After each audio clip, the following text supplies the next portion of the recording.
Well, you can go ahead and stop listening to advisors when it comes to buying stocks. You see them on TV and on the internet.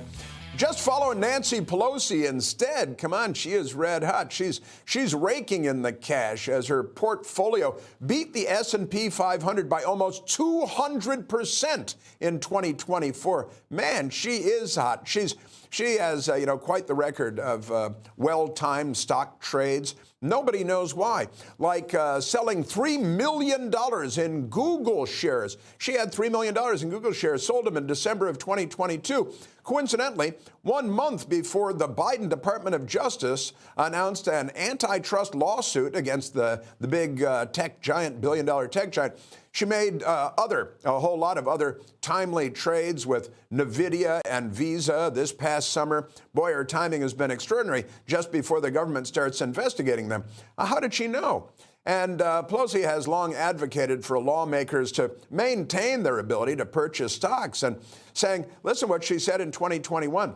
We're a free market economy, she said. Yeah, and members of Congress, she said, should be able to participate in that. So she's participating in it, and she's making millions and millions, hand over fist, buying vineyards left and right. Yeah, I'm interested to see if we all agree on this, because I believe members of Congress should not be able to purchase or trade in individual stock. They should be able to buy into, the entire S&P 500, get into a big mutual fund, but you should not be able to purchase NVIDIA stock when you just went into a meeting on AI and all of that. So I've been critical of Nancy Pelosi, just like I was of Kelly Loeffler, just like I was of David Perdue, on both sides of the aisle. If you're going to go into public service, particularly at this level where you're going to get sensitive information, you should not be able to trade in individual stock. And those other people are business owners that built their own business. But Nancy Pelosi, she has the magic touch when it comes to Wall Street. She's a miracle worker. She could have her own movie, The Wolf of K Street. But I do think,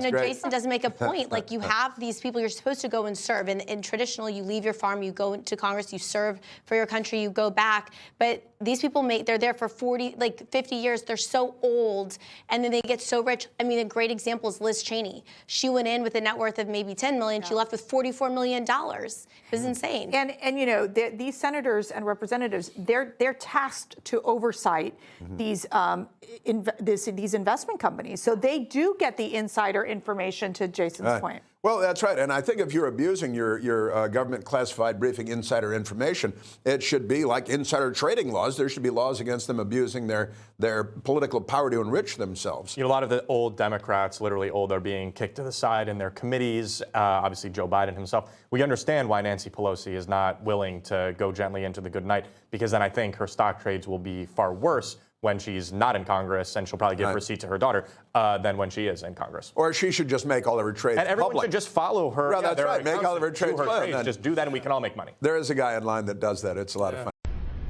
Everybody's reporting the same stories, the same spin. You turn the channel, it's always the same. But not us. We're different. We report the real news. No spin, just the facts. Turn to us, and you won't turn back. Tune in to Rob Schmidt tonight on Newsmax.